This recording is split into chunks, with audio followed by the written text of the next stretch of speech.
Welcome to this meeting of Assembly Education Committee for the 2023 legislative session. Secretary, will you please call the roll? Assemblywoman Anderson. Present. Assemblyman De Silva. Here. Assemblywoman Hanson. Here. Assemblywoman Hardy. Here. Assemblyman Koenig. Here. Assemblywoman LaRue Hatch. Here. Assemblyman MacArthur. Here. Assemblywoman Mosca. Here. Assemblywoman Taylor. Present. Assemblywoman Thomas. Here. Assemblywoman Torres. Chair Bilbray Axelrod. I am here, and please mark Assembly Member Torres here when she arrives. She should be here very soon. Just housekeeping, remember to silence all your devices, anything that makes noise, and welcome to those of you who are in Carson City, in Las Vegas, and for you watching on our YouTube channel. If you wish to testify, please sign in by the table by the door and provide a business card for our committee secretary. When testifying, remember to turn on your microphone, clearly state and spell your name, any affiliation for the record, then turn off the microphone each time you're done. We expect courtesy and respect during our interactions in this meeting. Committee members will be using their laptops to view handouts and other documentation, so don't view this as a sign of disrespect or inattention. Finally, we will be limiting our bill testimony to 20-minute windows, 20 minutes in support, followed by 20 minutes of opposition and 20 minutes of neutral. With that, let's get started. Today, we are hearing one bill. Assembly Bill 497. It's a very good bill. It's my bill. I'll be presenting it. And so now I will turn the gavel over to Vice Chair Taylor to begin the hearing. Are you moving over here? Sure. Okay. So 1 minute recess.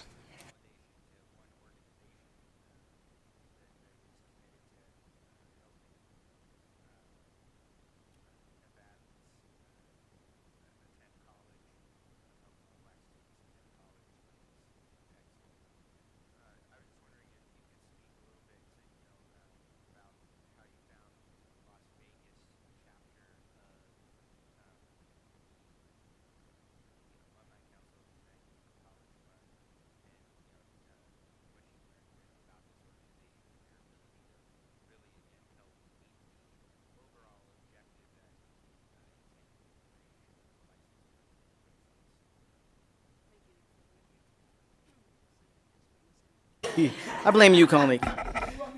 All right, nope, you're good. I just slid over a little bit next to Alex. That's okay. All right, let's go ahead and get back to our meeting. Welcome back to the hearing for Assembly Bill 497. And to present this bill to us with colleagues is our chair, Shannon Bilbray Axelrod. Madam Chair, I will turn it over to you. Thank you very much. Good morning, members of the committee, the most excellent committee on education. I am Assemblywoman Shannon Bilbray Axelrod, representing District 34 for the record, and I am the proud chair of this amazing committee. I'm here to present AB 497 to bring student Taylor enrollment plans, and I'll be calling those STEP from now on, student Taylor enrollment plans to Nevada. This is an opportunity to truly eliminate long-standing and persistent inequities within school assignments, boost the family voice and engagement in our school system, and it creates conditions for every kid to have access to high-quality education. I am joined by Daryl Bradford, Board Chair for Available to All, Jana Wilcox-Lavin and Anthony Curry from Opportunity 180, and Alyssa Nave-Worth, who is also working with Opportunity 180. Daryl, Jana, and Anthony will speak to the various benefits of Student Taylor Enrollment Plan, STEP, but let's start with some background. In Nevada, students are assigned to public schools based on where they live, which is predominantly determined on where the family can afford to rent or buy a home. This often results in concentrations of students from similar income backgrounds being assigned to the same school. Areas of persistent poverty and low-cost housing will see the greatest concentration of 1- and 2-star schools, which leaves students and families with very few opportunities. STEP plans, sometimes referred to open enrollment policies, address these systemic inequities, providing any student in a given school district the opportunity to attend a public school within that district that has available seats. A study by the Fordham Institute found that open enrollment weakens the tie between housing and schooling, allowing families to enroll their children in any public school with open seats, regardless of where they live. Through open enrollment, all children can have access to education options, such as specialized programming that meet their academic needs, or good culture, or just a good learning fit. In December of 2022, the National Black Caucus of State Legislatures, NBCSL, adopted open enrollment as an official policy resolution and began to encourage state governments to pass enrollment policies. In their press release announcing the resolution, NBCSL said, "Public school open enrollment policies have been critical to dismantling the historical injustices of redlining, which segregated communities and created educational inequities to continue to disproportionately impact African American families." To further explain the connection between neighborhood school assignments and the unjust practices of redlining, we have provided a video which is both on Nellis and also sent to you from Unite for a Better Education. STEP programs have made significant progresses in desegregating schools and improving academic achievement. A review of a reformed institute in New Orleans found that STEP policies lead to more integration, statistically significant improvements for student outcomes, and to quote, "Our first finding is that reforms clearly benefit Black and low-income students. We see positive and statistically significant effects for both groups for all measures, test scores, high school graduation, college outcomes from both types of analysis." The study from the Fordham Institute found that students participating in open enrollment demonstrate achievement gains of approximately 3 to 4 percentile in reading over students not participating in open enrollment. In math, the gains were approximately 2 to 3 percentiles. Another primary benefit of STEP programs is family engagement. Family engagement is a key pillar in ensuring kids have the support they need to succeed in school. According to the national leader in investing family voice, the Flamboyant Foundation, family engagement leads to increased student achievement rates, higher graduation rates, reduced absenteeism, better student-teacher relationships, and more cultural competency, all of which can have a significant result on long-term student achievement and success. Giving families a greater voice in which public school their student attends is a foundation piece of family achievement. As I mentioned, this isn't a new policy.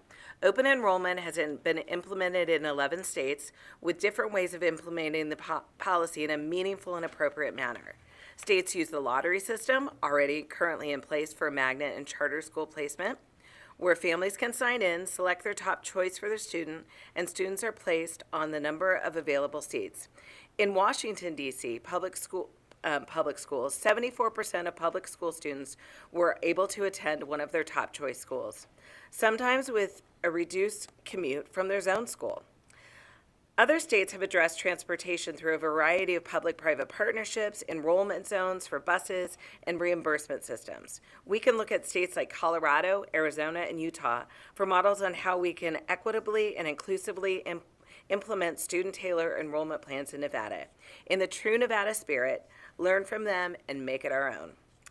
Lastly, I'll say these systems are growing in popularity across the United States. In addition to the 11 states that currently allow open enrollment, 20 other offer some form of in-district family school selection, and public opinion in support of this is growing. A February 2023 survey of Nevadans found that 86% of respondents agree that parents should be able to send their children to a public school they feel is the best for their child, even if it's outside their neighborhood. This bill represents a tremendous opportunity for our state to level the playing field for all students, and I'll take you through the key provisions of the bill. The language in this bill requires school districts to draft plans that will demonstrate how students in the district can access the school that best fits for their needs. The plan must be reviewed by the Department of Education and will not go into effect until it's approved. I'll walk you through some key points of the bill now. AB 497 provides that a student can attend a public school outside the zone of attendance if that school is not at capacity for the grade or class required by the student. It directs the superintendent of the school to establish an application process, including deadlines, notifications to students and principals, establishing capacity limits for each grade and class, and publishing those capacity limits in coordination with the Department of Education. It permits a lottery system, not unlike the current process for magnet and charter schools, and allows a student to remain at that school without needing to complete an application for subsequent years. It also deals what cannot be considered in determining whether or not to approve an applicant, including academics, artistic, or athletic ability, participation in specific extracurricular activities, and whether a student is a student who has a disability or is an English learner. This bill also provides that the school district can, but are not required to, provide transportation to students attending school outside of their zone. I'd now like to introduce Daryl Bradford, Board Chair for Available to All, a national nonprofit dedicated to promoting and defending equal access for public schools. He will speak to the significance of student-tailored enrollment plans and the future of public education. I hand it over to Daryl. On the Zoom.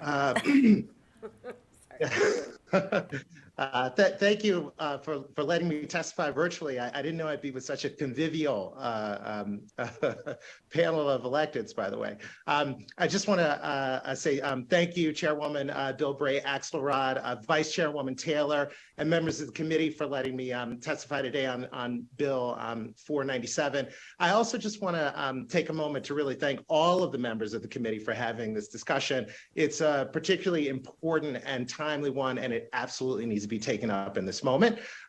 Like the chairwoman said, my name is Darrell Bradford. That's Derrell Bradford. And I'm the president of the advocacy group 50CAN, and I also chair the board of Available to All, which is an organization that works on open enrollment policies and school zoning policies across the country. And as a kid, I can remember a conversation between my mother and my grandmother sitting at the kitchen table in Southwest Baltimore, where I grew up, talking about whose address we would use so I could go to the middle school I was not zoned for. And it wasn't until much later in my life that I realized that this is an illegal conversation. This is one that families have all across the country. And it's a conversation that families are unfortunately fined for and occasionally jailed for from time to time. Taxpaying families of all incomes and ethnicities are breaking the law to get their children into public schools that work best for them. Like Kelly Williams Bowler in Ohio, who I think you're going to hear from later on, who was jailed and later pardoned by the governor there for sending her child to a public school that she was not zoned for. Open enrollment is a powerful tool to address some of these issues. So with that said, I just want to give you like 3 reasons that I support the proposal before you today, and that hopefully other folks in Nevada will support as well. So first, I support open enrollment policies because I think we should not prioritize a child's address over their aspirations. Zip code seems an imprecise and unfair predictor of student potential. Open enrollment and family matching with public school choice are, in my opinion, far better proxies for helping a child get the education that works best for them. Now, secondly, the evidence of school segregation and racial isolation in the nation's public schools is substantial, and many reports show it to be worse than it was pre-Brown. I would go so far as to say that if you want segregated public schools, assigning kids to them based on where they live is the most effective way to achieve that goal. Because of this, groups, as you heard earlier, like the National Black Caucus of State Legislators, have endorsed open enrollment as a way to combat school segregation. So if you want more integrated schools, and that is your highest priority, open enrollment is also a welcome tool in your toolbox. Now, third, and this one is serious, the sad history of the early 20th century redlining and housing policy, and the school zones that still sort of conform to those zones is a stain on both our history and our education system. In his seminal book, I recommend you read it. It's called The Color of Law, A Forgotten History of How Our Government Segregated America. Richard Rothstein noted how a local homeowners loan corporation appraiser color-coded the middle-class St. Louis suburb of Ladue green, or desirable, because it had, quote, not a single foreigner or Negro. The similarly middle-class suburban Lincoln Terrace was colored red, for hazardous, because it had, quote, little or no value due to the colored element now controlling the district. The Homeowners Loan Corporation's 1935 Underwriter's Manual also declared, quote, if a neighborhood is to retain stability, it is necessary that properties shall continue to be occupied by the same social and racial classes. A change in social or racial occupancy generally leads to instability and a reduction in housing values. These factors still live with us today in our school zones and in our housing patterns. And as Americans, we can and must do better. Now, lastly, and this is the good news, you're not alone in thinking about this policy. Open enrollment is increasingly popular both in Nevada and elsewhere. Your neighbor Arizona embraced open enrollment many years ago, as has Denver. Kansas's Democratic governor signed open enrollment into law last session, and Idaho's Republican governor has signed what many are calling a gold standard bill just this session. Open enrollment policies are being passed in both red and blue states, which, as I'm sure you know, is less common as a political trend than it ought to be. And at home, as you heard the chairwoman say in a 2023 survey, 86% of Nevada residents approve of giving parents their choice of public school, even if it's outside of their attendance zone. Open enrollment is an idea whose time has come. So in closing, I really want to commend all of you, all the members of the committee, the chair, the vice chair, and everyone there for having the vision to take this issue up. Open enrollment is both good policy and it's good politics. And I urge you all to support its expansion here in Nevada. Thank you. Now we will go down to Las Vegas, where we have Jana Levin Wilcox, from Opportunity 180. Thank you, Chairwoman. And thank you to you for bringing this bill forward, and to Vice Chair Taylor and the committee members for being open to the conversation. As Darrell shared, we are grateful to be able to to be a part of this discussion. I'm Jana Wilcox-Lavin, CEO of Opportunity 180. We are a Nevada nonprofit that focuses on ensuring every kid graduates high school, college, and career ready, prepared to live the life that they dream. And part of our work is ensuring that we are supporting the building of conditions for every student to access a great school and to have equitable access to high quality education. We also work hard to ensure that student and family voices are heard and amplified and communicated in terms of what they need from their education. One key part of AB 497 to establish student-tailored enrollment plans really puts the power of deciding which school to attend in the hands of families. And it's critical, as we've heard from the data, that family choice and agency and student selection really does elevate a student's commitment to their own long-time learning.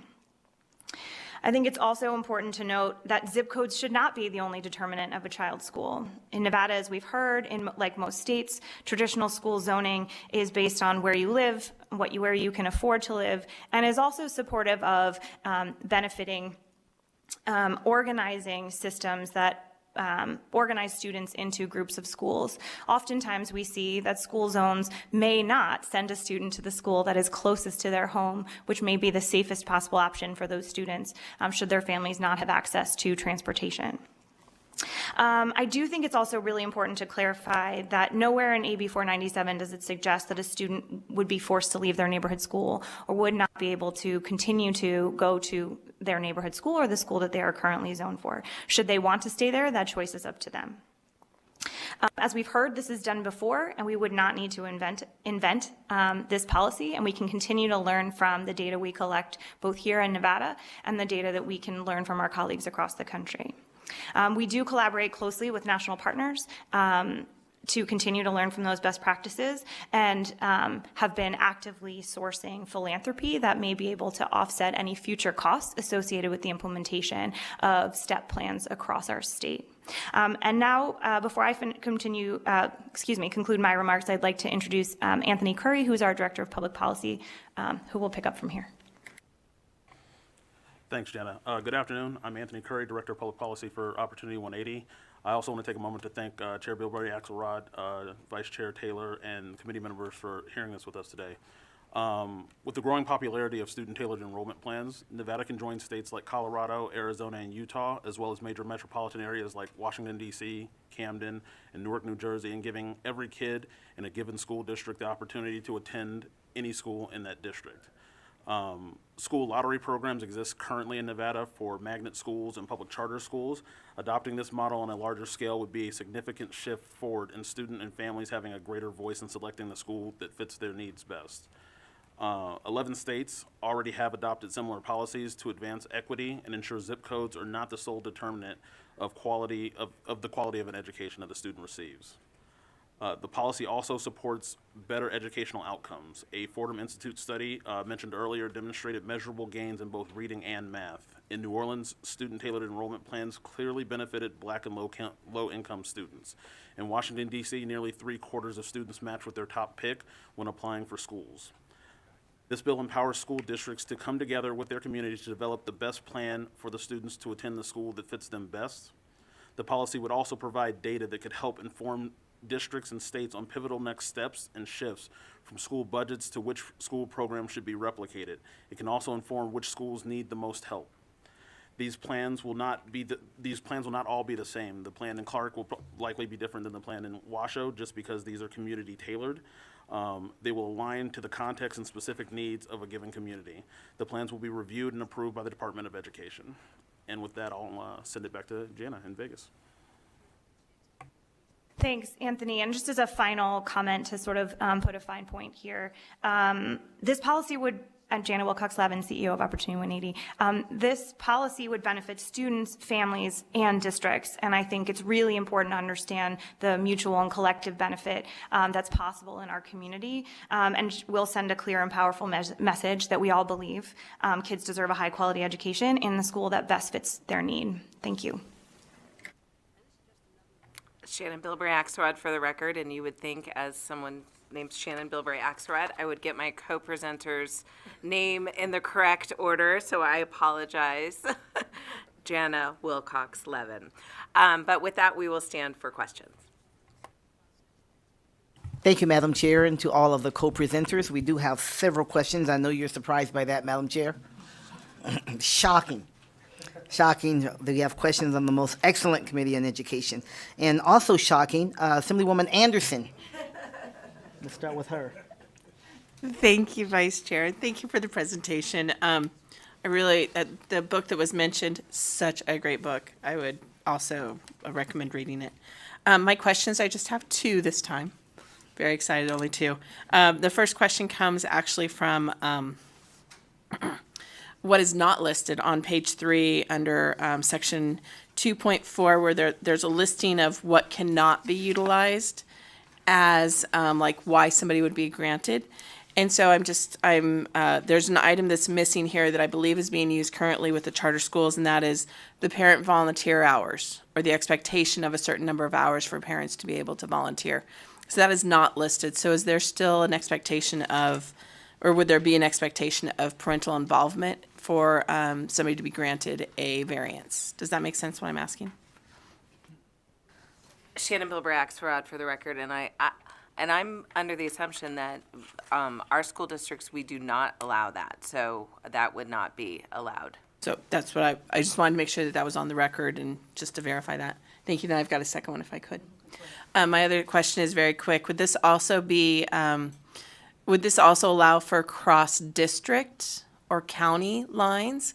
Because I know when I was looking up the Milwaukee School District, I believe it was, and possibly one that was in another state as well, that is something that the state runs, but is the expectation for that to be the school district's decisions to make?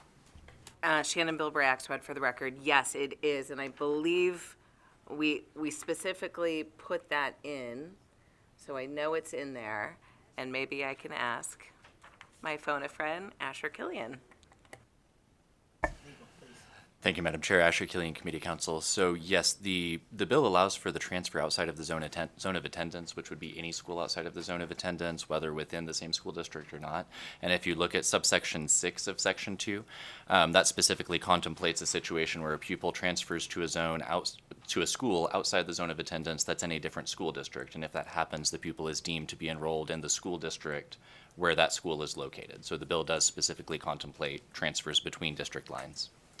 Thank you so much for that clarification, and now the snake is staring at me at the face. So thank you so much for all the answers. Thank you, Assemblywoman, and thank you, Legal. Always ready with an answer. Assemblyman De Silva, please. Thank you, Madam Vice Chair, and thank you, Chairwoman Bilber Axelrod, for your excellent presentation and co-presenters. So my question is this: we did mention, I think, Arizona, Denver as being places that have made the transition into an open enrollment school districts. My question is this: what kind of challenges did those school districts who have made the transition into open enrollment face, and what can we learn from them, essentially? I'm going to turn that over to Jana, but we do love that they've sort of already started it, and so we can definitely take the best practices, but I will turn that over to my co-presenter in Las Vegas. Thank you. Jana Wilcox-Lavin, CEO of Opportunity 180, for the record. It's a great question, and thanks for asking it. And I think to Chair Bilbray Axelrod's point, we had a real opportunity to review the policies and lessons learned and data from those states that have and cities that have implemented this to inform the policy that's before you today. I think a few lessons to learn are one that has come up with many of your colleagues, which is discussions around transportation and successful ways to deploy meaningful transportation policies that fit in alignment with the deployment of the policy. So I think we've learned a lot from what other cities have been able to execute, and we can bring those lessons here with us. The second is really that this should be a district and community developed process, and that this should not be a system that is developed behind closed doors. In the most successfully implemented open enrollment step policies we've seen across the country, families, community members had a significant voice in the development of those policies so that it really benefited the unique needs of the community. And so that's one big lesson learned that obviously is informed by the way we would anticipate districts to develop these plans. I think the other is around timeline of adoption. So what you see when you change a policy that's this significant is that there's a need both for education of families to sort of help everyone understand the shift, as well as build your system such that it aligns to adoption over time. And so that there isn't an expectation that 100% of families would participate on day one. And that's why you ensure that every family and student continues to have a seat in their neighborhood school should they not be able to participate in the process. And so building in those components and thinking those through were all contemplated and lessons learned from other states. Thank you, Assemblyman De Silva. Assemblywoman Mosca. Thank you, Vice Chair, and thank you, Chair. I'm excited about this bill and appreciate you bringing it. Two quick questions, just how will we make sure that all families know about it? And then second, I understand the importance of local control, but how will we make sure that there's a standardization, especially with the matching process? Shannon Bilbray Axelrod for the record, and there is a conceptual amendment. If you saw that, it's just 2 lines. And it adds Section 10, a requirement for the State Board of Education to establish regulations providing further parameters for open enrollment plans established by school districts. So it will have that upper level. And I think my co-presenter sort of mentioned that that is in best practices, is getting that out. And I think the working with Opportunity 180, who this is really a mission of theirs, will help a lot in getting that information out.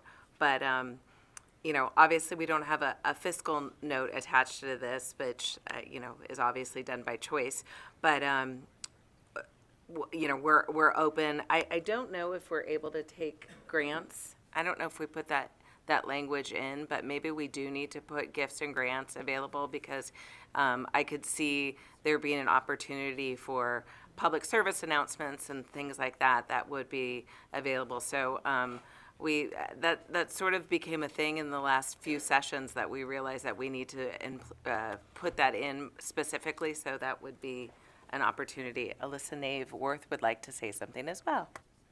Hi, Alyssa Nave Worth on behalf of the Opportunity 180. For the record, through you, Vice Chair Taylor, to Assemblywoman Mosca. That is also the benefit of looking at a program that has been deployed thoroughly across the nation, with 11 states fully deploying these and 31 total actually doing some sort of open enrollment policy. We can look to see how they have best informed the communities to ensure that folks can access this equitably and thoroughly. And to that end, as I was saying, since we are proposing a conceptual amendment, we could add that language in to make sure that we could receive grants and gifts. I will jump in now. And first of all, please feel free to go directly to the assembly person. And then legal has some information to share on the grants and gifts. Thank you, Madam Chair, Asher Killian, Committee Counsel. So there is general authority for school districts to accept gifts and grants under NRS 3D6390. So you could add language specific to this program, but the district would have general authority to accept gifts without any additional language. Thank you, Mr. Killian. Assemblywoman Mosca, you said you had 2 questions? Oh, that was 2. That was 2 right there? Okay. Thank you very much. Okay, and then we'll go to Assemblywoman Thomas.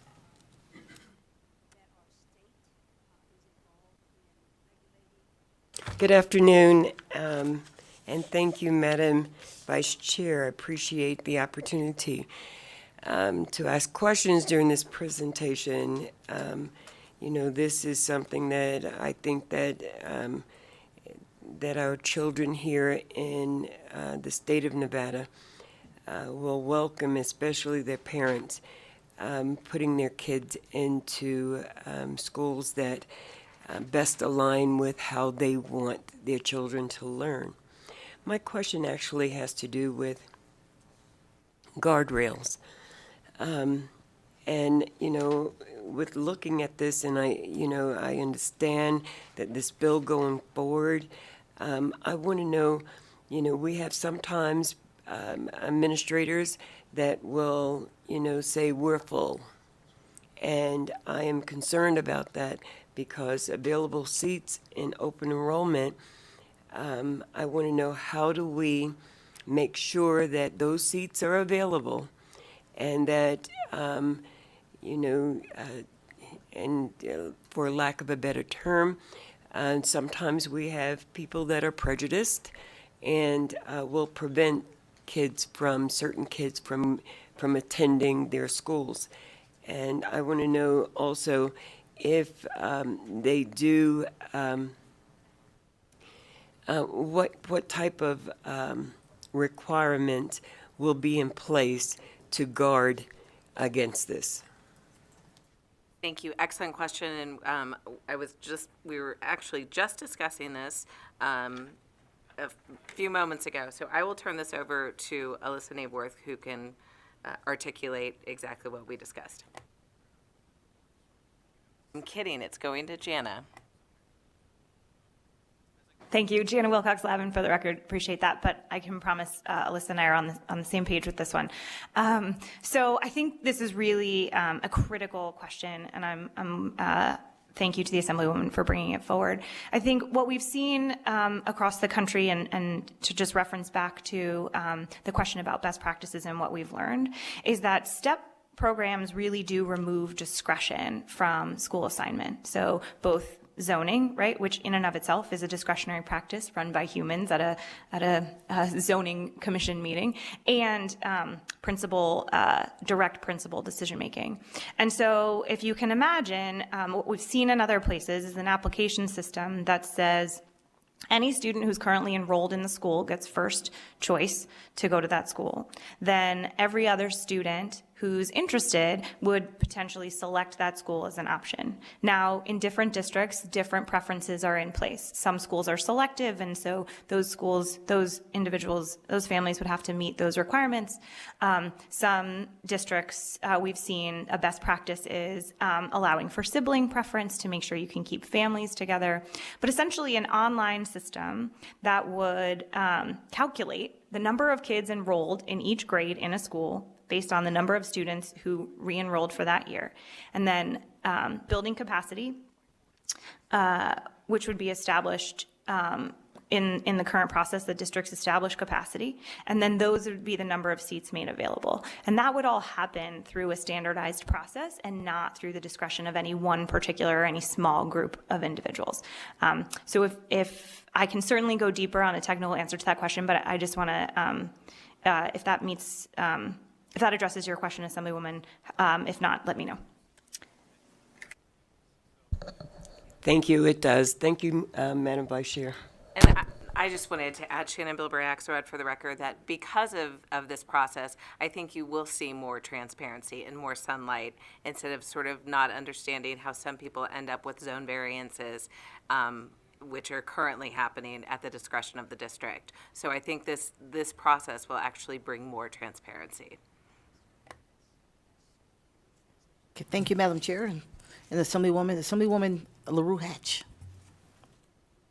Thank you, Vice Chair, and thank you, Chair, for presenting and being ready to answer what you know are going to be multiple questions. So my first question actually dovetails with my colleagues, which is how will that computer program determine max capacity? Because right now we have a bill that's going through with class size ratios that are recommended. I think for core subjects, it's 1 to 30. But we know in high school, we have classes of 45 and 50. And so is it going to be based on the recommended ratios, or is it going to be based on what they currently have, which obviously we know are the largest class sizes in the nation? I know my colleague in the South has all this information, so please go ahead. Sure. Jana Wilcox-Levin for the record. Thank you. I think right now we will have to allow districts to include in their proposed plans and provide some guardrails through the State Board of Education's overview and review of those plans to, as outlined in the conceptual amendment, to determine capacity. I think districts do have a formula for how they are determining that now. I think obviously, thinking about implementing class size reduction is complicated and important, but this bill didn't fully contemplate specifically identifying a ratio, and rather allowing districts to propose what they believe is the most equitable approach in the development of their plan. Okay, go right ahead. Thank you. So my second question then is, we mentioned students could possibly transfer outside of their school district. Does that mean the funding will follow that student to the new school district? That is a great question. Shannon Bilbray-Axelrod for the record, and that's something that I did not contemplate. In fact, when we added that, that was really done for the rural counties. I don't anticipate a lot of folks from Clark County, I mean, I don't know, but, possibly the NI could work. I don't know, Ms. Wilcox-Levin, if you have information on how the funding would follow the child, or if it would. Janet Wilcox-Levin for the record. My understanding, and I may have to, although I don't get to phone a friend, I do believe I heard Asher share, or Mr. Killington share that that would be the case. He would have to confirm that for sure. But there are a lot of examples of interlocal relationships between school districts across the country who may have services or programs that are best meeting a student's need that are outside of the district, and allow that student to access to enroll in a different district. I think one of the things we've heard a lot about is making sure that students in rural communities have access to the same rigor and level of coursework. And sometimes the burden on a rural district to bring in teachers who can provide that coursework at scale is incredibly challenging. And so this is a way to allow for students to access coursework that may not be provided in a particular school district due to capacity challenges, and allow them to attend an alternative school district in order to do that. I don't know if I can, my understanding is yes, and that's the best of my understanding. I think he's ready. I think Fallen Friend is jumping in. Mr. Killian, thank you. Thank you, Madam Chair. Asher Killian, Committee Counsel. So yes, the language in Section 2, subsection 6 that deems the pupil to be enrolled in the school that they're attending rather than the county in which they reside. For the purposes of the pupil-centered funding plan, they're counted where they're enrolled. So the count would be in the county where the school exists. That said, as the witness just testified, there's a possibility for interlocal agreements between the counties to let this happen more smoothly, but as the pupil-centered funding plan would operate, the funding would go to the county of the school where the pupil is ultimately enrolled. Thank you, Mr. Killian.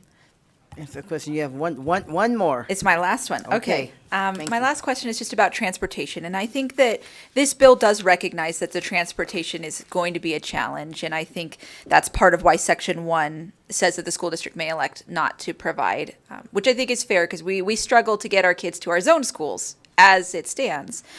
My question, though, is if we're talking about equity, is that going to be a barrier to students who don't have transportation to get to these other schools that may be across the entire valley? And how do we deal with that equity issue? Shannon Bilbray Axelrod for the record. I know that, once again, my colleague has a lot of information specifically on that issue, so I will turn it over to Jana. Thank you, Jana Wilcox-Levin, for the record. And Anthony, if you have anything to add when I'm done, please do. I think it's a really important question, and I think we can look to districts across the country that have successfully implemented meaningful, equitable transportation plans, Indianapolis being one, where they developed an integrated transportation plan, including all of their transportation assets to support students being able to choose schools. Denver, where they've implemented a zoned transportation process to use the data that they get from where kids are going to school and then build a transportation process around that data. So I don't want to underestimate and point out how important the data will be in identifying where families want to go, and how having that data earlier will help us solve some of these complicated problems. I think the other thing to note is there is sometimes an assumption made that kids want to go from one side of the valley to the other, and that may be true. I think there's also a case where, and I can give an example of some schools in Las Vegas where there are 3 elementary schools pretty close together, about a mile and a half apart, which is sort of under the transportation threshold.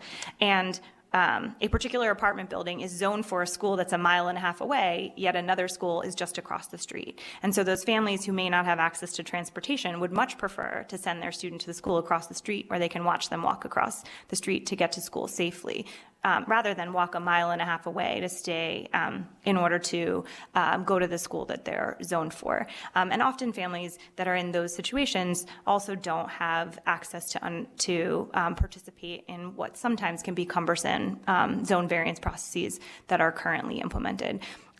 So I think I would also suggest that transportation is a solution that comes over time. And we obviously would want to continue to talk to all of the transportation experts in our state to continue to see how we might be able to leverage their expertise in solving that problem over time. Shannon Bilbray Axelrod for the record, and that with that comment, I did want to add, when I served on the library board, one of the things we started a pilot program through the Lieutenant Governor's office to help kids get there. We have an issue, especially in Las Vegas, about getting a lot of people, workers, students across the board from the north on the east side south. So we started a pilot program. Unfortunately, COVID happened, and that was the end of that. But there are thoughts of how we do this and how we make it more equitable. And I think this is just a good starting off point. I think Mr. Crowe had something else to add. Anthony Curry for the record. So one of the things that we see with these policies as they're implemented over time is that early on, what we're doing is we're getting a lot of data, and then as it progresses, more people start accessing the system. Additionally, in Washington, D.C., for example, they don't offer transportation there, but once they rolled this plan out, tons of students of color and those from areas of persistent poverty began using the system, and there was demonstrated sustained gains for all of those students. Okay, thank you, Assemblywoman Lure Hatch. Assemblywoman Selena Torres, then we'll go to Assemblywoman Hanson. Thank you, Vice Chair, and thank you, Chair, for the presentation. And thank you, presenters. I apologize that I missed some of it. It's the last week of session, so this question might have been answered by the presentation. But I kind of wanted to understand what the process would look like for the application. Like, is it going to go through like a lottery system, or is this going to be created through the regs, or is it going to be like preferential, like first come, first serve, based off those openings? Thank you. Shannon Bilberry Axelrod for the record, and you did miss that part of the presentation, so maybe next time be here on time? No. I was busy doing things for the hardest working committee. Yeah, so it would be the lottery system that we use currently for charter schools and magnet schools. Thank you. And could you tell me just what part of that bill it is specifically? And then if legal could help get me like where that exists in the statute for charter schools, because I would like to just kind of see like a side by side myself. And I don't mind reviewing that after and continuing this conversation offline so I can review it. Thank you. Do you know where in the bill, the lottery part? And Mr. Killian, please, thank you. Thank you, Madam Chair. Asher Killian, Committee Counsel. So I need a minute to look it up for the charter schools in NRS, but within the bill, the reference to a lottery is in subsection 3, paragraph D, that the method may include without limitation a lottery system. Thank you. Thank you, Assemblywoman Torres. Assemblywoman Hanson? And then Assemblywoman Thomas, we'll go back to you. Thank you, Vice Chair. Thank you. Appreciate the bill. Appreciate you all being here. I guess one of the luxuries that we have considering this now is we don't have to reinvent the wheel. This has happened in other states. You might have mentioned it. I was taking notes, but does this legislation mirror any state in particular? Or did we just kind of come up with our own unique? I was just curious if it was similar to a certain state in particular. Shannon Bilberry Axelrod for the record. I would say it's most similar to Arizona, but we did, and how I try to we work with drafters for all my bills is to make it less prescriptive because we do our Nevada way. But if you were going to do a side-by-side comparison, it would be most similar to Arizona. And Vice Chair, if I could follow up? Go right ahead. Great, thank you. And I actually had grandkids in school in Arizona, so I'm familiar with it. That's some very large school districts, especially Maricopa. And so do we know how long they've had it? I was curious, how did they address classroom size, the transportation issues? I'm just curious how long they've had to work it out and give us some comfort in how they dealt with those issues. And just to confirm, 2024 would be the effective date for this, right? 2024, but I think the section in the bill says that it needs to be once it's approved. So I think that's there's section of the bill that will start in 2024, but then others will wait. We need to get that language from Department of Education, the Board of Education.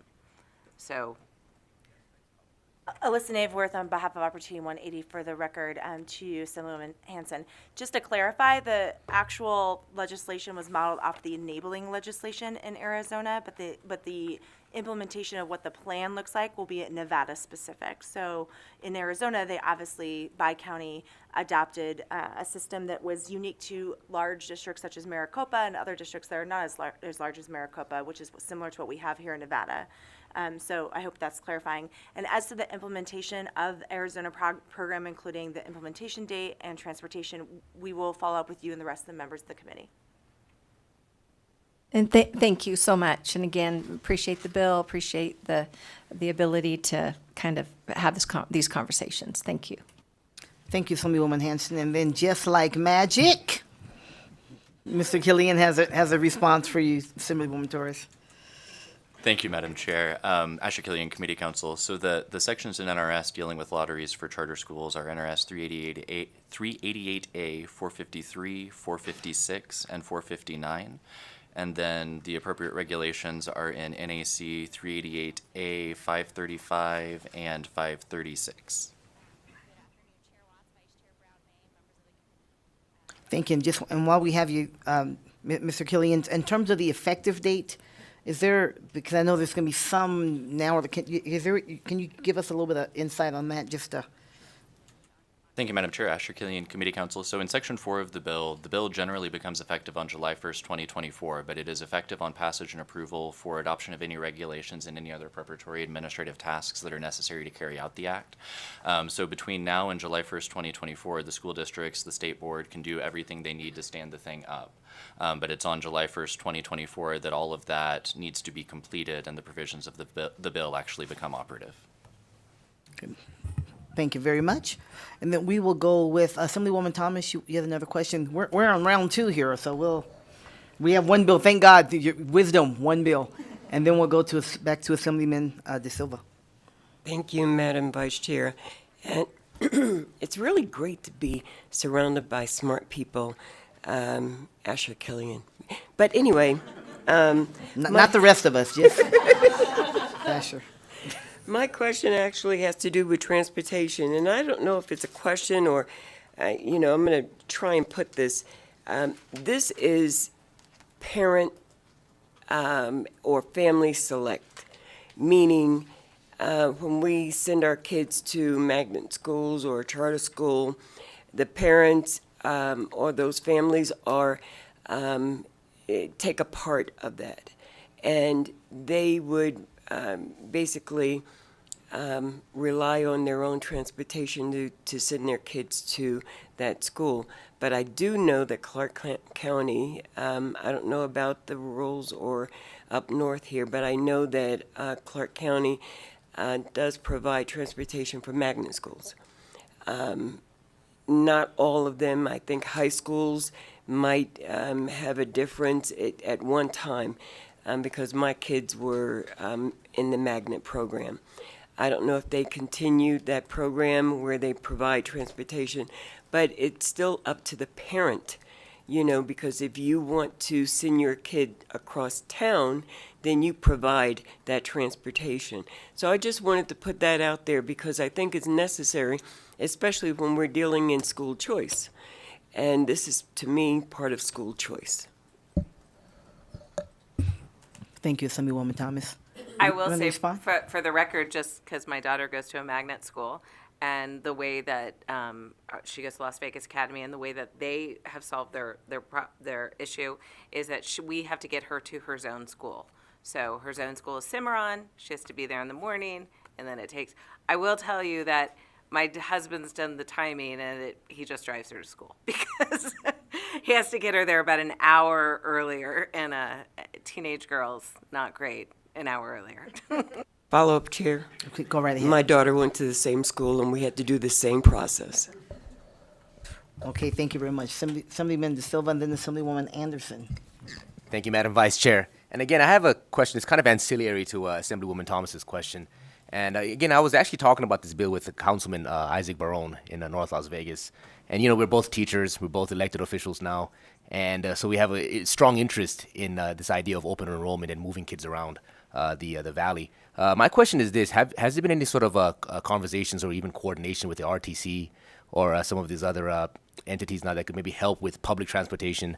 One of the issues I know for a fact will be getting kids onto, utilizing public transport. Because if you look at the actual premise of the bill, parents are going to be, having to drive kids, or the kids will have to get there themselves. So this may cause some socioeconomic issues, where certain, students in certain parts of our city might not be able to access a ride to school. So I was just wondering if there was any sort of consideration of this or any sort of coordination with our public transit systems. Thank you. Shannon Bilbray Axelrod for the record, and thank you for that. This will be a community-wide conversation, and we will absolutely have them at the table. And that's sort of why I brought up the library district working with RTC. This is something that we realize we want everyone involved.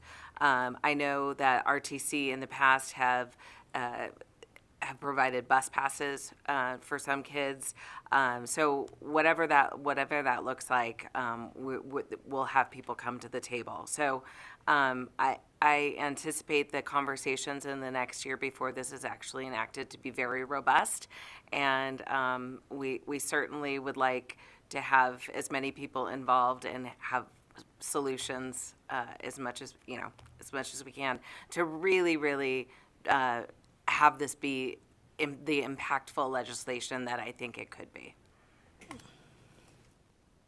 Thank you, Assemblywoman De Silva. Then Assemblywoman Anderson, then Assemblywoman LaRue Hatch, then Mosca, and then we're going to go into support. Thank you.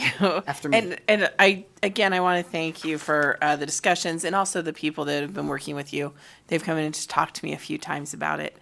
And I know that part of our discussion at one point had to do with what happens if you have somebody move into that district, let's say in November, and they are zoned for one school, but they want to go to North Valley's high school because it's wonderful. Is there, and yet those numbers that were mentioned earlier, it's already supposedly full. How is that handled? Or is it like, well, bummer for you, you moved in at the wrong time, you got to wait till next year for your zone school? How is that being handled? And I know we've had this discussion away as well, but I think it's really important to put that on the record. Sure, and my understanding is that with this bill that you would go to the school that you are zoned for. If you want to go ahead, Ms. Wilcox-Levin. Thank you. Jana Wilcox-Levin for the record. The only other thing I'll suggest in addition to what the chair shared is that when districts put together their plans for how they want to handle this, one, they can lean on what they do now, right, when new families move into our community, which for those of us in Clark County is pretty frequent. And also, other cities have contemplated ways to sort of think about how you might predict for new families coming into town in different ways over time. And so I would say as a part of the plans the district put forward for how they want to manage that, that would be a key component of what they would need to contemplate. Thank you, Assemblywoman Anderson. Assemblywoman LaRue Hatch, and then Mosca. Thank you, Chair. As we're all talking, it made me think of some more things. So I just have one more question, though.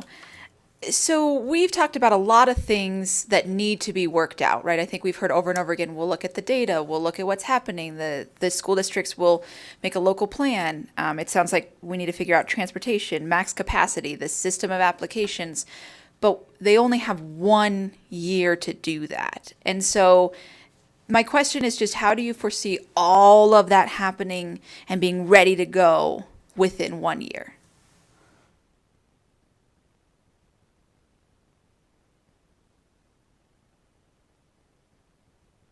I have great faith. Shannon Bilbray Axelrod for the record. And we have had these conversations with folks. The good thing, and like I said, because this has been done in other places, there's a lot of stuff that we just don't have to reinvent. If we were coming up with this concept from scratch and we were the first state, which we are a lot of times, but we're not this time, and we can use a lot of best practices that are already there. So I have not personally had any pushback from state agencies who would be involved saying there's no way we can get this done. Maybe they just don't want to tell me, but I think I have a pretty good relationship with most of them. So it looks like Mr. Curry would like to add something. Thank you, Anthony Curry for the record. I think the one thing that I would add, I know that there seems like there's a lot of ambiguity, and that's because all of our different communities are different. So if we put into the bill that it has to be exactly like this, but that doesn't work for Washoe, or it doesn't work for Clark, or it doesn't work for one of the rural districts, it's not a policy that'll be able to work overall. And so yes, there's a year time frame to get that done, but the different communities already know the challenges and resources that they have there. So once we have this policy in place, we can start those conversations and come to something that'll work for each community. Thank you, Assemblywoman. Assemblywoman Mosca? Thank you, Vice Chair, for round two for all of us, and thank you again. I said I appreciate the bill, but I'll just share more. I appreciate the bill because I feel like it's assets-based towards our community, who I've seen families have been very entrepreneurial to make sure that their young people have access. So my last question is if you can just share, if you have it, the data of how many young people currently do this with the current practices, and are we going to make sure that we have translated information for families? That was 2 questions, but we'll go ahead and That's let that go. definitely going to Janet. Thanks, Jana Wilcox-Levin, for the record. My understanding when I spoke to the Clark County office that implemented their change of school assignment, and I don't have this in writing, I'm sorry, was about 20,000 change of school assignment requests, although I can certainly follow back up with them to receive a formal receive that formally and to clarify, and I will take that as a next step.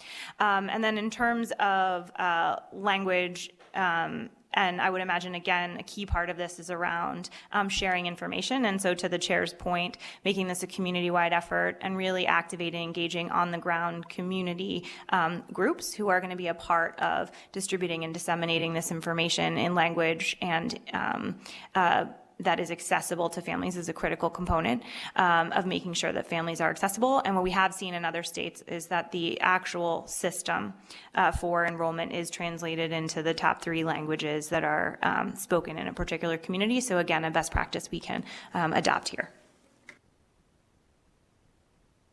All right, thank you very much. I do have a couple of questions myself, and then we will go to testimony. First, and this was mentioned, Madam Chair, and then first of all, thank you for bringing this bill, and thank you to your co-presenters for bringing this forward. I love being on this committee because it makes me think about doing things differently than I'm so used to doing, right? So this challenges me to think a little differently, so that's good. But how would we do? You mentioned a little bit before someone did that we have some programs now, like the magnet programs, I know in Clark County, and we have a couple of CTE schools. One here, one on the way in Washoe, where there's already a waiting list and they have a lottery and so on and so on. So how would that selection process be impacted, or would it, by a selection process done in this way? Shannon Bilbray Axelrod for the record. I actually think it would be helpful because it would be the same time and we'd all have the same data.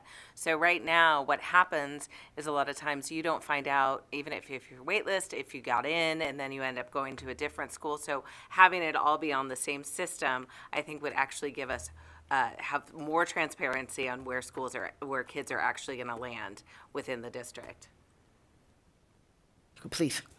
Alyssa Naveworth on behalf of Opportunity 180 for the record, and of course, Jana, jump in. But it would be non-disruptive to the magnet and charter school programs, particularly initially. They would be parallel programs, so you would apply to magnet schools and charter schools and then to the larger policy. But again, it would be at the discretion of the school districts if eventually they want to combine the stream and do one large pool. The timing would be consistent with magnet and charter, which is why we believe that this would create greater predictability for school districts in terms of staffing and other issues, and they would align them with them, and it would also create greater predictability for parents as well. Thank you. Sorry, Jana Wilcox-Levin. Oh, please, go sorry, ahead. if I could No, just no, add one go quick right thing. ahead. Mm-hmm. Jana Wilcox-Levin for the record. I would say for sure it won't have any impact on the current charter schools because that's not included. I think you would imagine every school now would be on a similar approach to magnet schools, as Alyssa articulated. And so it wouldn't necessarily disrupt if a district chose, it wouldn't necessarily disrupt any of the selection criteria for a magnet school if that's what the district puts forward in their criteria. So it wouldn't change the way a student gets into a magnet school, but it would essentially have all schools on the same type of approach where families could rank order their schools and then be placed in the school that has the availability that's the closest to their top choice. And Alyssa Naveworth, on behalf of Opportunity, again, just to one more comment.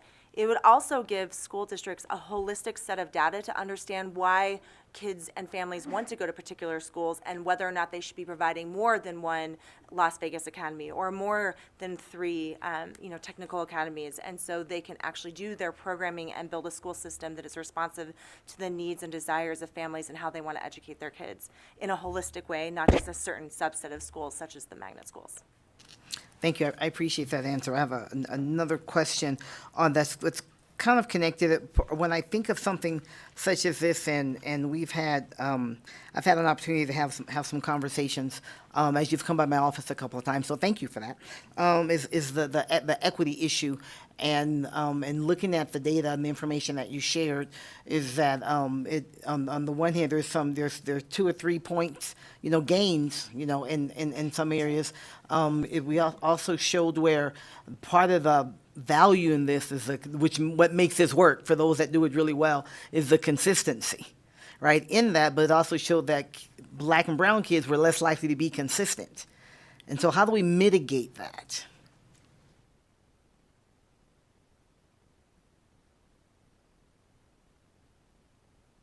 Anthony Curry for the record. Vice Chair Taylor, I don't know if I 100% understanding your question.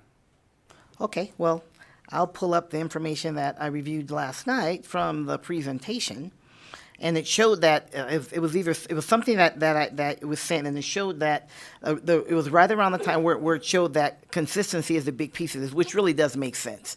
But it did show that black and brown kids were just less likely to be consistent, and so that stuck out in my head. So let me find that. It was in the PowerPoint presentation? I don't remember. Okay. I read it all, but I can't exactly tell you what it all was. So it was, but I know I didn't make it up. Of course not. So yeah, but and we can take it offline if necessary. But that was a concerning thing. Is like I see that, and again, it certainly makes sense that the consistency is really important. And another question that I had is I might dig through this and just come back to it. I don't want to hold everything up, or we can take that offline. Is how does this impact athletics? Sports. We know how that is, and people who are diehards and so on. And I certainly understand that there will be a lottery system, and there probably shouldn't be.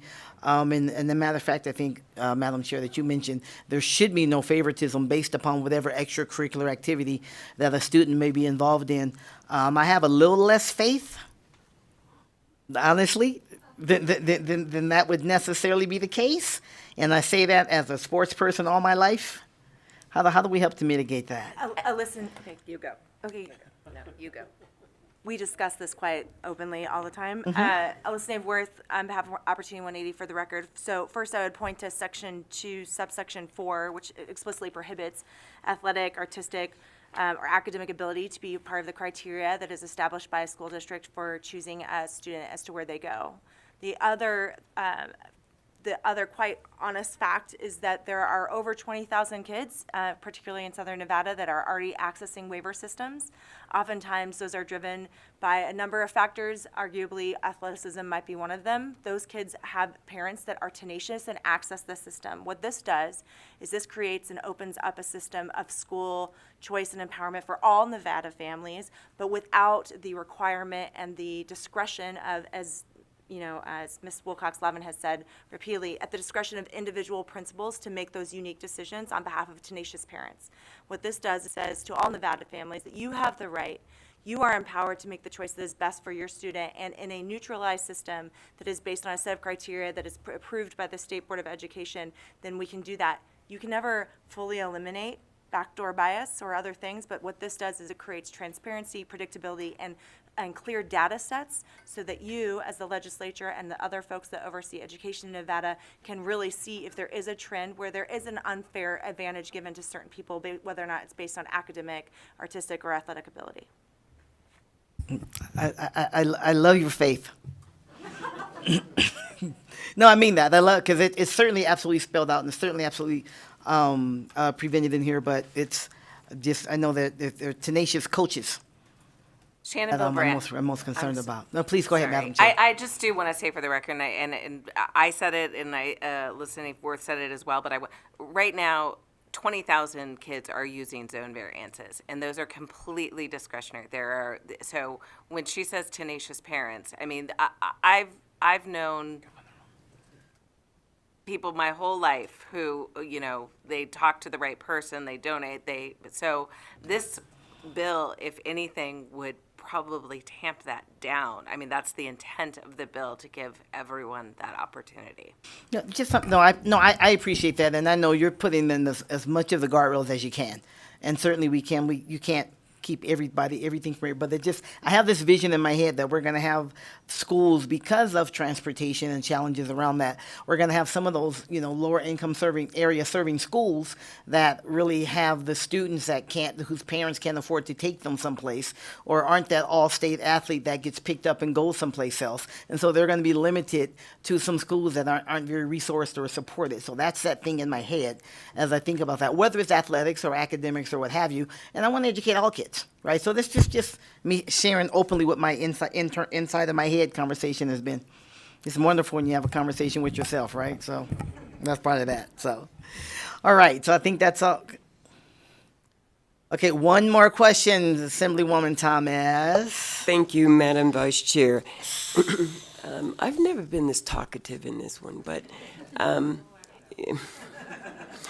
something that triggered by what Vice Chair just finished saying, I think that it would add competition, that perhaps CCSD schools will, instead of being underperformed, they will raise up, and do the job that we taxpayers want them to do.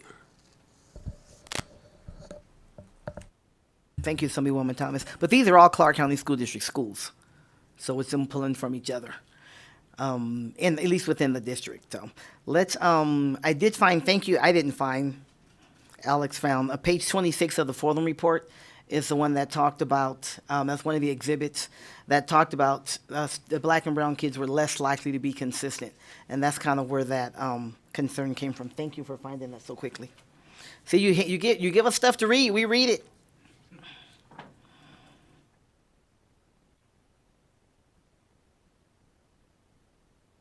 It was in the report that was called, it was from the Ohio,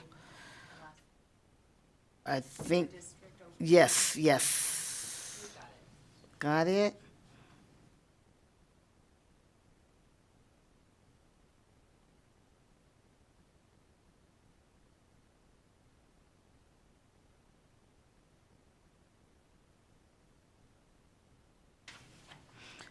And actually, if you look at the executive summary, kind of gets right to that part of it as well. Just something to consider in terms of what made me think about because the consistency matters. I mean, it certainly makes sense, and the data backs that up.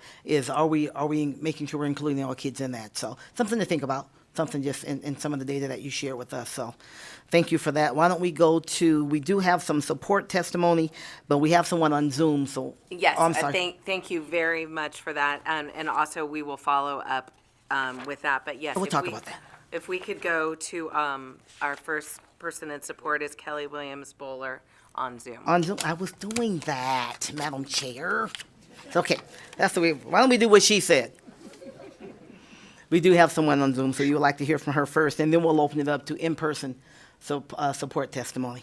Thank you. Please go ahead and then just state your name and spell it for the record, if you will, and thank you for your patience. We had a lot of questions today.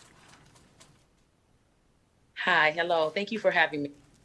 My name is Kelly Williams Bowler. I'm from Akron, Ohio, and today I want to share my testimony. So in 2011, I was just newly divorced. I have 2 daughters, and I was going to college and working part-time at a school district, actually. My parents we lived in the same county, but they lived in a Copley, Fairlawn, or rural suburban area. I lived in the inner city, Akron. And so one year my father said, hey, bring your kids out here and I'll watch them. My father had recently kind of retired. He owned his own business. He was a very successful person. Finally, I took him up on that, and I enrolled my kids in his district. Started getting little signs, the district would come to my parents' house, and they would want to look maybe in their closet are in the bathroom, to check to see how many toothbrushes are there, and just different little things like that. They kept tight tabs on me. My daughters attended that school for 2 years. The second year, I guess they hired a private eye, and not that I guess they did. They hired a private eye, and they followed me around for 14 days. So they wanted my children to be removed because I didn't live there every day with my parents, with my daughters. We tried to get something called, or actually, we were successful with the grandparent power of attorney. We were able to get that, but they fought against it. So that June, the judge sent me a letter and said, hey, you know what? Just remove the kids. They don't want them there. My kids were not, I had 2 daughters. They were not disciplinary. They were good kids. Were they A students? No, but they were not troubled children at all. I removed my daughters. 2 years later, I received an indictment, and my father received an indictment. It was grand theft and tampering with documents. Kelly Williams Bolar versus Ohio, the state of Ohio, and the same my father. We went to court, and that's when the process began. I wasn't for certain what was going on because I had never been in trouble before. And actually, my father, he was 64 years old at the time, and he had never been in any form of trouble either. Come to find out, it was Copley. So they were charging us with grand theft and tampering with documents, $70,000 total. They said I stole of a public education. I went to jail for 10 days. My father went to jail. My father died in jail. He never came home, shackled to a bed like he was some murderer or rapist or something horrible. All we ever wanted was for my daughters to be safe and educated.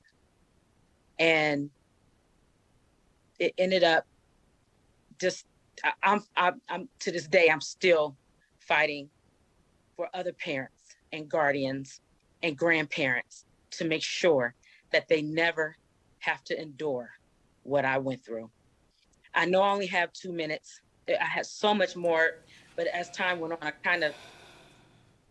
things just kind of slipped by, but I believe that's the meat and potatoes of what I'm trying to convey today, is that as a parent, and I speak for so many parents, that we just want our kids to have an opportunity. We want our children to have a chance at a life, and why not give them an opportunity like that? Why be so hateful or biased and not let other people in to that district for whatever reason they may need them to be? And thank you. I don't know. Just thank you so much for listening to my testimony today.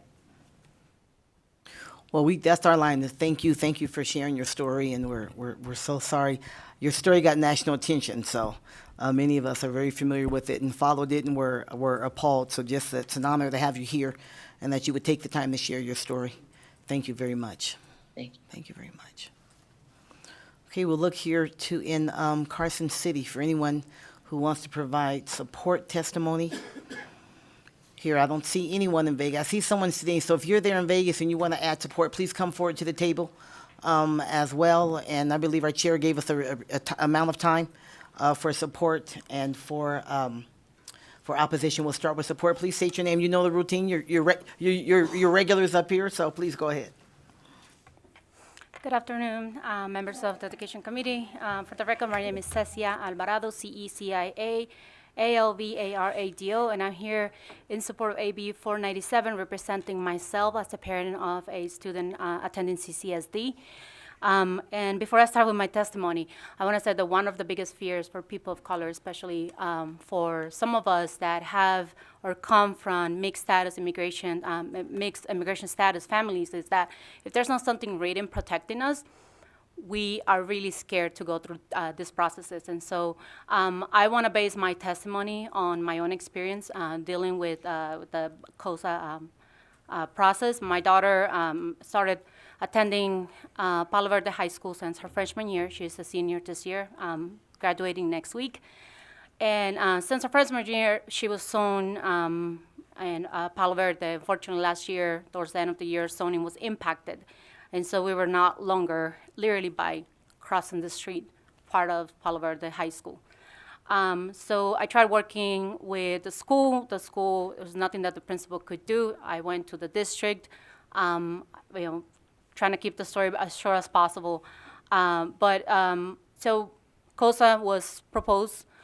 She was zoned from Palo Verde to Centennial. My daughter takes AP Japanese. She is vice president of her debate club, speech and debate. My daughter is very active in her school. And take English honors, went to Centennial, didn't offer any of those classes. And as a senior, this is going to impact her resume to applying for college. So we went through the COSA process. I applied April of 2022, waited a couple of weeks, didn't hear back, don't get anything, because that was the only option we had. So I spoke to someone over the phone about the process, explained what was going on, explained that Centennial even agreed that we don't have the same level of education. She won't have access to the same level of education. So the likelihood scenario that they presented is likely we'll send her to Green Valley High School, which is a 27-mile commute from our house to Green Valley each way. Do that, so about 108 miles every single day times the days that they're in school. But that was just a conversation. We have to reapply to COSAT every 2 to 3 weeks because we didn't hear back, and it was like, let's just apply again, let's just apply again. At some point, they're gonna make a decision. I still haven't gotten the call.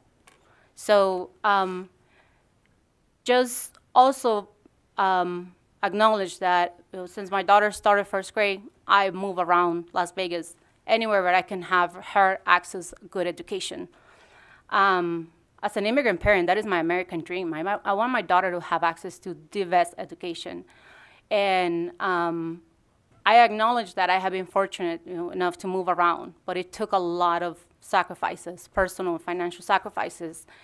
And AB 497 will prevent this from happening to students and families in the future. Students will have access to, they don't have to worry about being pulled out of their schools where they already have established relationship, friends, in addition to the level of education that they have at their schools. And parents will not have to worry about trying to move in order for their children to have access to the education they deserve. So every child and family have the opportunity to access quality education. So thank you for your time, and I hope you support this bill. Thank you. Thank you very much.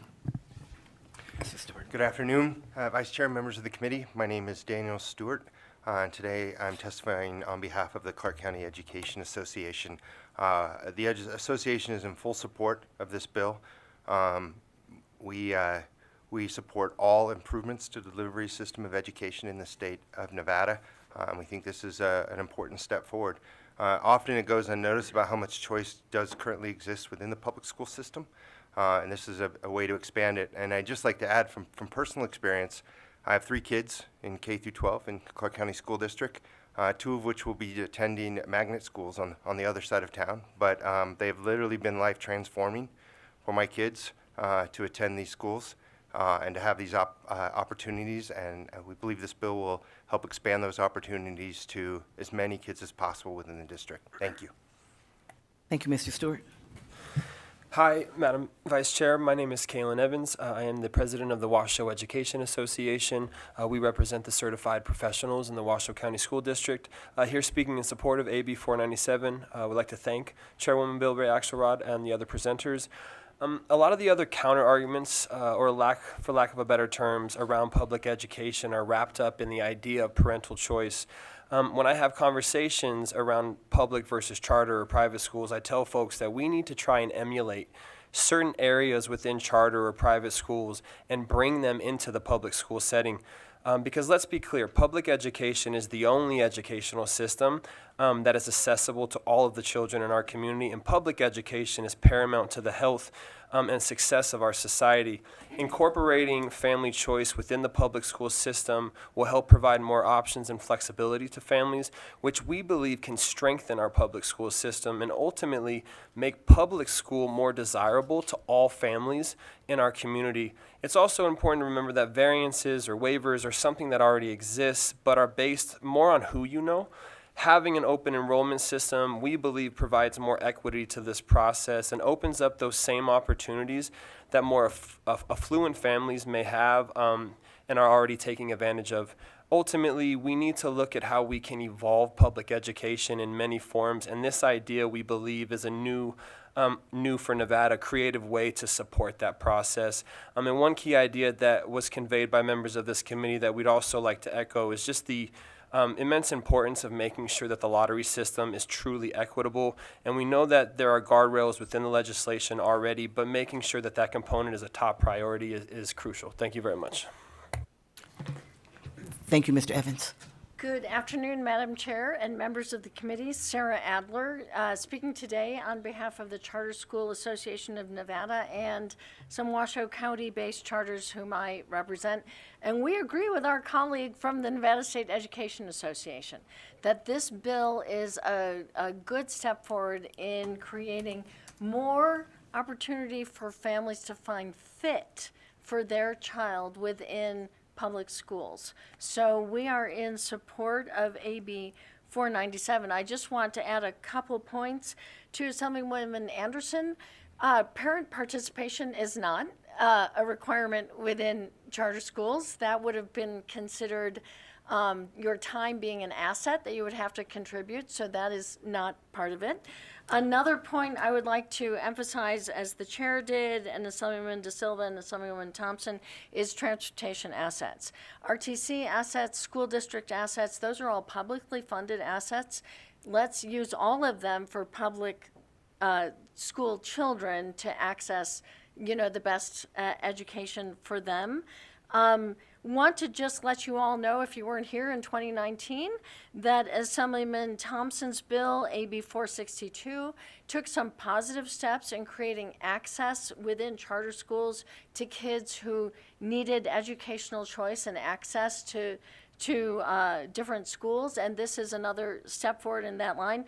And then finally, what Mr. Bradford said, Richard Rothstein's book, Color of Law, it's heartbreaking. But this body can be proud that SB 386 is moving forward in removing discriminatory covenants related to property ownership. Thank you. Thank you, Ms. Adler. Good afternoon, Vice Chair Taylor, members of the committee. For the record, David Cherry, Government Affairs Manager for the City of Henderson. Thank you for the opportunity to join you today and to express the City of Henderson's support for AB 497. School choice is not only about options outside of the traditional school district, but can also include providing the opportunity for students to choose which schools they attend within a public school district. Education should not be one size fits all. Families should have the ability to access educational opportunities that are best for their individual children's needs. AB 497 expands the public education options available to families so that they can find an environment that works best for their children, regardless of where they live or their income level. A majority of U.S. states, the District of Columbia and Puerto Rico, have policies explicitly permitting intra-district open enrollment. And in many of the districts that have implemented open enrollment, the result has been academic gains for students. AB 497 will allow families to access schools beyond their neighborhood while still recognizing the constraints of transportation by not requiring busing for students attending schools outside of their attendance zone. Thank you for your time and consideration, and I urge you to take the right step to support AB 497. Thank you, Mr. Cherry. Steps, I got it. Good afternoon, Vice Chair Taylor and members of the Committee on Education.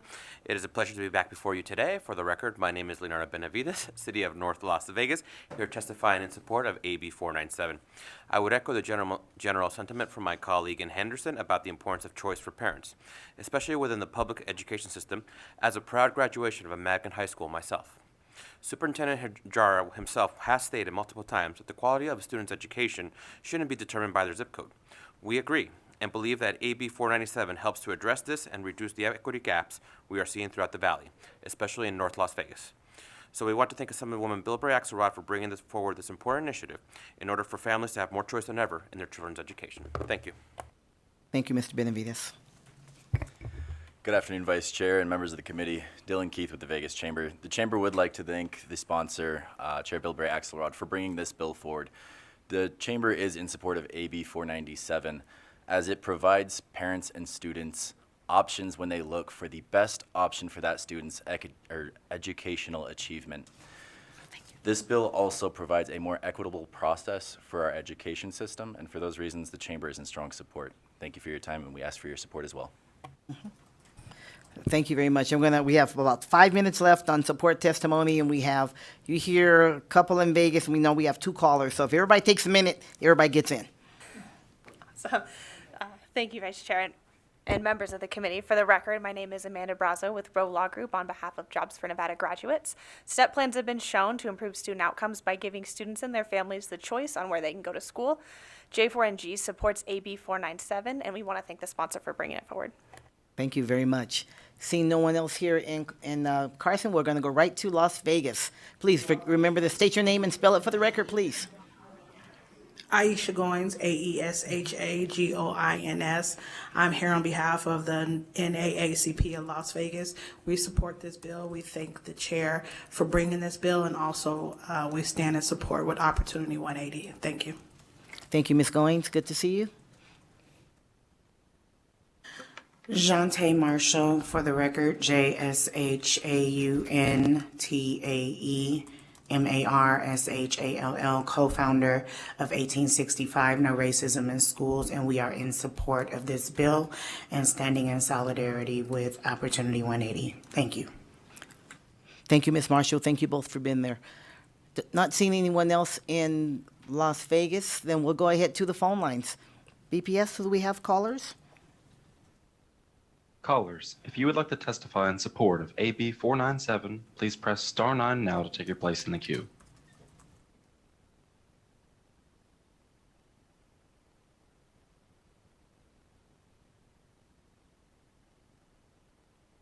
Hello, and thank you for allowing me to testify today. I'm Peter Guzman, President of the Latin Chamber of Commerce. I thank the chair for bringing such an incredible bill forward. AB 497 would establish a new policy where students and families are the ultimate decision makers in where their child attends school. It removes zip codes from being the sole determinant of where a child attends. That is critical. In Nevada, like other states, traditional school zoning contributes to achievement gaps. In Nevada, school assignments are determined by where you live, placing kids in schools based solely on their address, therefore often by wealth or ethnicity, dividing kids and limiting opportunities. In areas of persistent poverty, kids have been traditionally underserved by the school system. This results in poor academic performance that kids carry with them throughout their education and throughout their life. I'm going to cut it a little bit short because I know that there are others. This policy is good for students, families, district, and most importantly, our communities. Let's pass this bill. Thank you. Thank you so much. Next caller, please.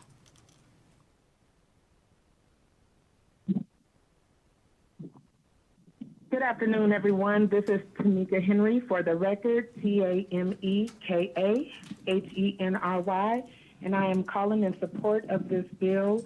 I'm the chairperson for Rise Up Nevada, a local education advocacy group for parents, from parents, and we are in support because this will increase our school choice and also our zip codes and area codes should not affect our access to high quality education.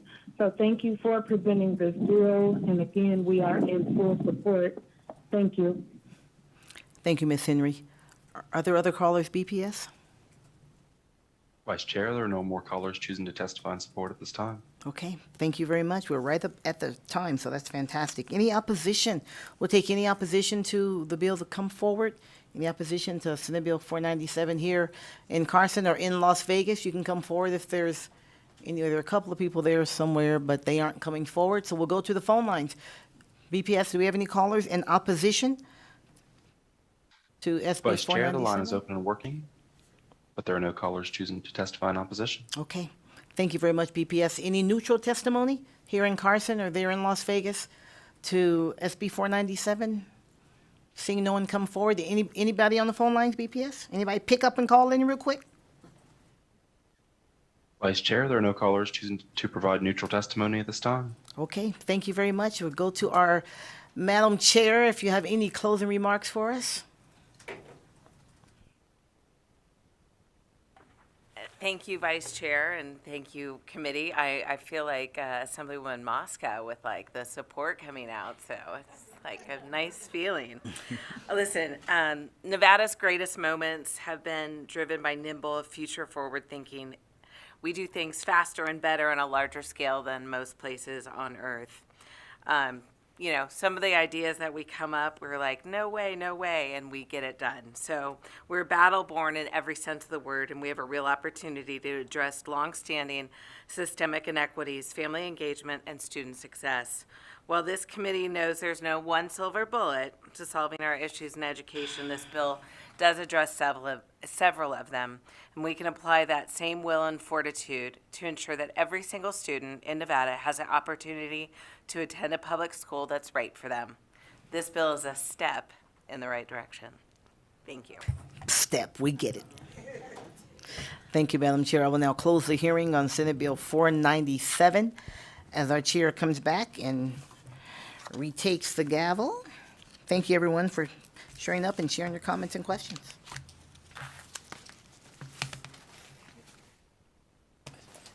Make room.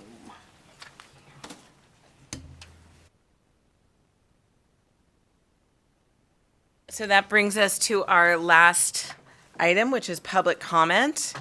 Is there anyone here in Las Vegas who would like, here in Carson City, who would like to provide public comment? Anyone in Las Vegas? BPS, is there anyone on the phone lines who would like to provide public comment? Callers, if you would like to provide public comment, please press star 9 now to take your place in the queue.